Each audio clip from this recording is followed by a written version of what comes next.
اعوذ باللہ من الشیطان الرجیم بسم اللہ الرحمن الرحیم وبہ نستعین۔ الحمدللہ، ہماری گفتگو کتاب العاریہ میں ہے۔ تو کتاب العاریہ میں پچھلے درس میں ہم نے یہ پڑھا تھا کہ مستعیر جو اس نے درخت کاشت کیے ہیں ان کے سائے وغیرہ سے استفادہ کر سکتا ہے۔ آج کے درس میں ہم یہ پڑھتے ہیں کہ کیا معیر بھی استفادہ کر سکتا ہے سائے سے؟ کہتے ہیں اس کے لیے تو بطریق اولا جائز ہے، یا یہ میں آپ کو سمجھانے کے لیے بطریق اولا کا لفظ کہتا ہوں۔ بھائی زمین بھی اس کی ہے، جو ہاں درخت لگا ہے وہ بھی اس کی زمین ہے۔ اب یہ جا کے اپنی زمین میں بیٹھے، اس پر سایہ پڑتا ہے تو اس میں کیا حرج ہے؟ کوئی حرج نہیں۔ یہاں تک کہ اگر آریہ والی زمین کے علاوہ کسی اور زمین میں بیٹھے اور وہاں سایہ پڑے، اس پہ تو کوئی اشکال نہیں کرتا۔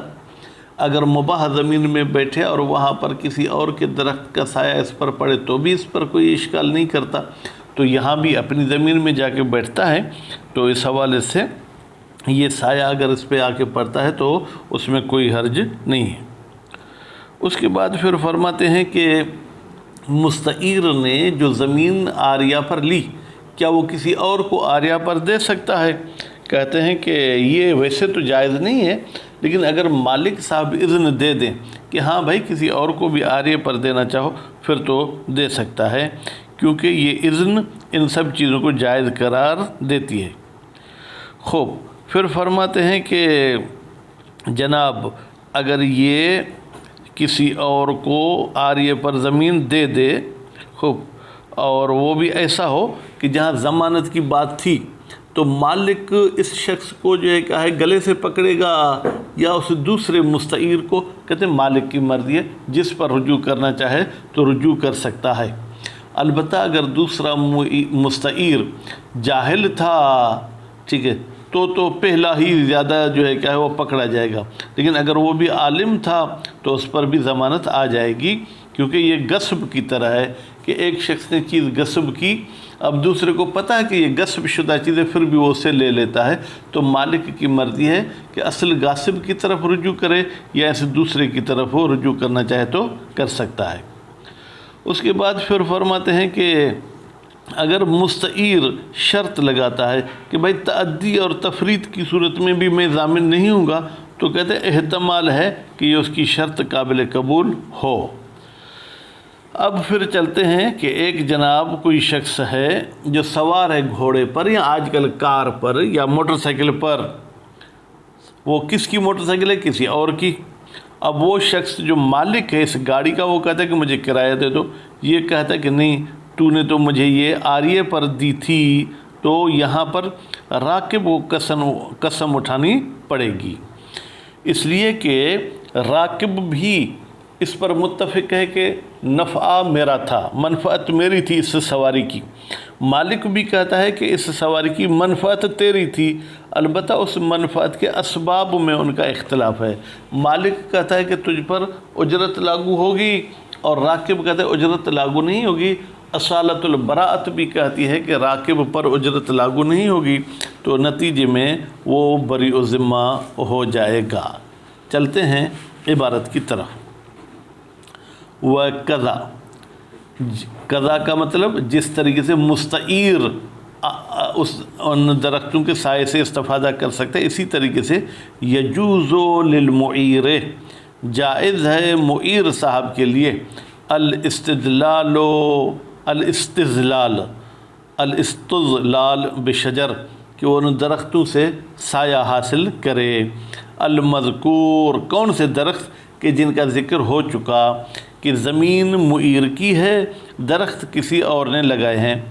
وَإِنْ كَانَ، کان میں ضمیر ہے جو شجر کی طرف جا رہے، اگرچہ وہ شجر ملکن لغیر المعیر، وہ ملکیت ہے غیر معیر کی، وہ مستعیر کی ملکیت ہے، لیکن یہ بیٹھ سکتا ہے۔ کیوں؟ لِأَنَّهُ، اس لیے کہ یہ معیر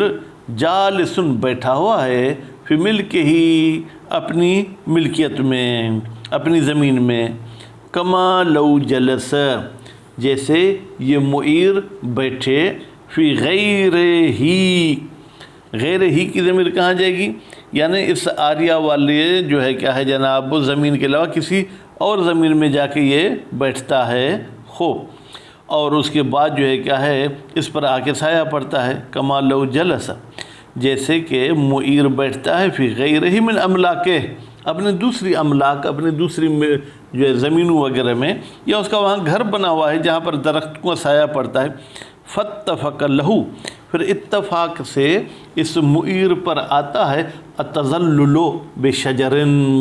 اس درخت کا جو ہے کیا ہے سایہ خوب، تو یہ کوئی حرج نہیں، اور فی المباح، یا یہ مباح میں بیٹھا ہے کذالک، پھر اتفاق سے اس مباح والی جگہ پر آ کے سایہ پڑتا ہے۔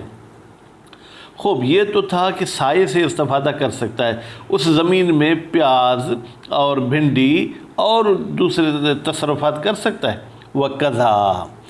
یعنی استظلال کی طرح یجوز لہو، جائز ہے معیر کے لیے الانتفاع، کہ وہ اس زمین سے استفادہ کرے، بکل ما، ہر قسم کا استفادہ کر سکتا ہے، لیکن ایسا کہ لا یستلزم تصرف فی شجر، جو اس درخت میں تصرف کا جو ہے لازمہ نہ ہو، یعنی مثلا وہاں اگر آپ کوئی سبزی وغیرہ کاشت کرتے ہیں تو درخت سے کوئی استفادہ نہ کریں۔ ولا، کیسے درخت سے استفادہ ہوگا؟ کچھ سبزیاں ایسی ہیں جو درخت پہ چڑھتی ہیں تو وہ سبزی دیتی ہیں، جیسے مثلا جو ہے کیا ہے فرض کریں جو ہے کیا ہے جناب یہ شاید تروہی بولتے ہیں خوب، یا کریلا ہے، یہ ان کی جو ہے کیا ہے درخت پہ چڑھتے پھر وہ ان کا جو ہے پودا وہ ہمیں سبزی دیتا ہے۔ ولا یجوز للمستعیر، جائز نہیں ہے مستعیر کے لیے اعارۃ العین، کہ وہ عاریہ پر دے عین، کون سی؟ المستعارۃ، جو اس نے عاریہ پر لی ہوئی ہے، الا باذن المالک، مگر یہ کہ مالک اسے اذن دے کہ ہاں بھائی کسی اور کو دینا چاہو تو عاریہ پہ دے سکتے ہو۔ لأن الاعارۃ، اس لیے کہ جو عاریہ پر پہلے شخص کو دی گئی تھی وہ اعارہ، انما تناولت، وہ صرف اور صرف شامل ہوتا ہے الاذن لہو، کہ اذن ہے لہو اس مستعیر اول کو، خاصہ فقط، نعم یجوز لہو، ہاں جائز ہے اس مستعیر کے لیے استفاء المنفعت، کہ وہ اس عاریہ سے منفعت حاصل کرے، بنفس ہی، یعنی خود جا کے وہ درختوں کی خدمت کرے، وہ وکیل ہی، یا اپنا کوئی وکیل مقرر کرتا ہے کہ وہ جا کے ان درختوں کا کام کرے، لیکن یہ تو گویا کہ عاریہ تو وہی پہلے کے پاس رہے گا، لیکن لا یعد ذالک، لیکن یہ وکیل سے کام لینا گنا نہیں جاتا ہے اعارتن، یہ اعارہ نہیں ہے، لعود المنفعت الیہ، اس لیے کہ منفعت رجوع کرتے وہی مستعیر اول کی طرف، لا الی الوکیل، وکیل کو کوئی منفعت نہیں ملے گی۔ وحیث یعیر، کہتے ہیں جب یہ شخص عاریہ والی چیز کسی اور کو عاریہ پر دیتا ہے تو یضمن العین، یہ عین کا ضامن ہوگا، والمنفعت، منفعت کا بھی ضامن ہوگا، ویرجع المالک، اور مالک صاحب رجوع کرے گا علی من شاء منہما،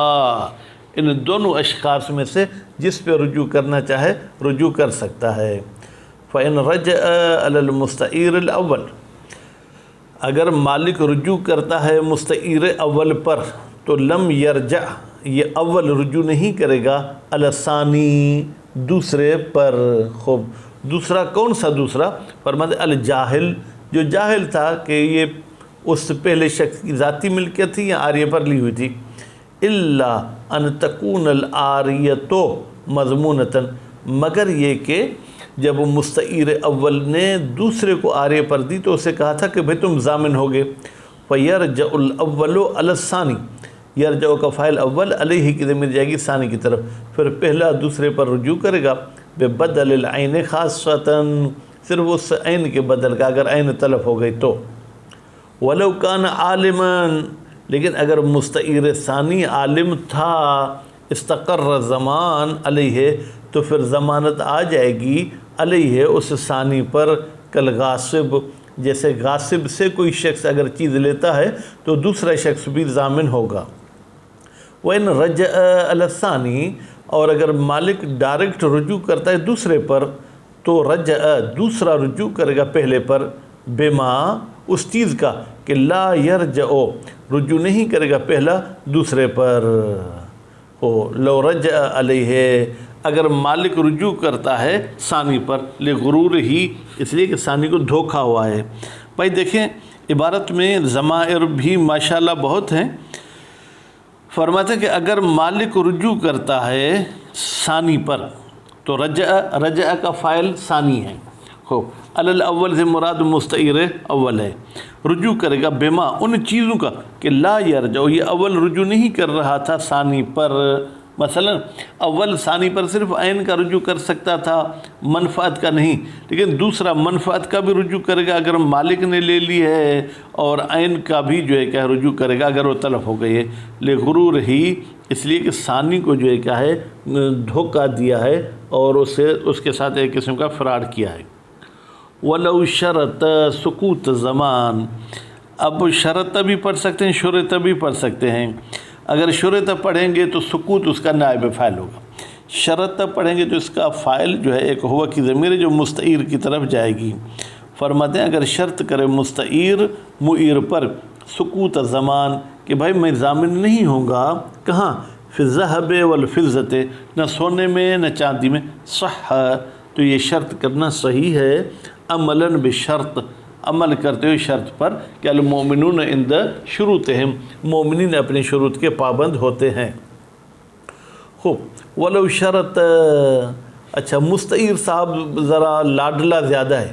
وہ شرط کرتا ہے سکوتہ کہ ضمانت ساکت ہوگی، ما تعدی او تفریط میں تعدی کروں یا تفریط کروں ضمانت نہیں ہوگی، اوہ تو مل الجواز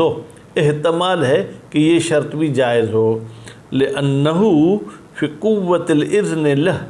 اس لیے کہ یہ عدم زمان کی شرط کو ماننا یہ اس قوت میں کہ اذن دے رہا ہے مالک لہو اس مستعیر کو فی الاطلاف کہ تم میرا مال تلف کر سکتے ہو، فلا یستعقب الضمان پر جب یہ شرط مان لی تو پھر اس کے پیچھے ضمانت نہیں آئے گی۔ کما بھائی کوئی مثال دیں کہ آپ کسی کا مال تلف کریں اور ضمانت نہ ہو، کما جیسے لو امر ہو مالک اس شخص کو یعنی مستعیر کو امر کرتا ہے بے القاء متاعہ کہ میرا یہ سامان سمندر میں پھینکو، اس نے بھی پھینک دیا تو اب یہ ضامن نہیں ہوگا حالانکہ مال تلف ہو گیا۔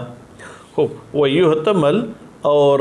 احتمال ہے عدم صحت شرط کہ یہ شرط صحیح نہ ہو، کون سی؟ کہ تعدی اور تفریط کی صورت میں بھی ضمانت نہیں ہوگی، لأنہما اس لیے کہ تعدی اور تفریط من اسباب زمان یہ اسباب زمان میں سے ضمانت آور ہیں، فلا تو نتیجے میں جو ہے کیا ہے یعقل یہ معقول ہی نہیں ہے اسقاطہ کہ ابھی ضمانت آئی نہیں پہلے ہی آپ اس کو ختم کرتے ہیں، قبل وقوع ہی کی ضمیر ضمانت کی طرف جائے گی، لأنہ اس لیے کہ یہ سکوت ضمانت ایسے ہے کل براءت کہ آپ کسی شخص کو بری و ذمہ کر رہے ہیں مما لم یجب یعنی آپ نے ابھی کسی کو قرض دیا ہی نہیں، اس پر قرض واجب ہی نہیں، ابھی تو کریں بھائی میں نے آپ کو بری و ذمہ کر دیا۔ والاول اقوا فرماتے پہلا قول کہ یہ بھائی یہ شرط عدم زمان تعدی تفریط والی صورت میں بھی جائز ہے، یہی قول اقوا ہے۔ ولو قال راکبو اگر کسی کی سواری پر گھوڑے پر ایک شخص راکب ہے، وہ کہتا ہے ارتنیہا تو نے مجھے یہ جانور دابہ یا یہ سیارہ عاریہ پر دی ہے، وقال المالک اور مالک کہتا ہے آجر تو کہا میں نے تجھے یہ اجارے پر دی۔ اب آجر تو کہا اس میں تین ضمیریں آ گئیں، پہلی ضمیر تو، دوسری ضمیر کہ، تیسری ضمیر ہا۔ اب تو کی ضمیر تو ضمیر فاعلی ہے، خوب کہ کی ضمیر مستعیر یعنی اے مستعیر تجھے دی یہ مفعول ہے، پھر ہا مفعول ثانی ہے تو ہا کی ضمیر جائے گی اس دابہ کی طرف، حلف راکبو تو یہاں پر راکب صاحب قسم کھائیں گے، کیوں؟ لاتفاق ہما اس لیے کہ راکب اور مالک دونوں متفق ہیں علی ان تلف المنافع بتحقیق یہ جو منافع تلف ہوئے ہیں وقع علی ملک المستعیر یہ مستعیر کی ملکیت پر تھے، البتہ الگ وہ ملکیت کا سبب الگ ہے، مستعیر کہتے ہیں کہ آریہ سبب ہے، مالک کہتے ہیں نہیں اجرت سبب ہے۔ وَإِنَّمَا يَخْتَلِفَانِ فِي الْأُجْرَةِ، بتحقیق مالک اور راکب اختلاف کرتے ہیں اجرت میں۔ وَالْأَصْلُ بَرَاءَةُ ذِمَّةِ راکب من الْأُجْرَةِ، منہا کی ضمیر اجرت کی طرف جائے گی۔ اصل یہ ہے کہ راکب اس اجرت سے جو ہے کہ وہ بری و ذمہ ہے۔ بس معلوم یہ ہوا کہ جناب اگر اختلاف ہوتا ہے آریہ اور غیر آریہ میں تو مستعیر کی بات کو مانا جائے گا۔ صلی اللہ علیہ محمد و آل محمد۔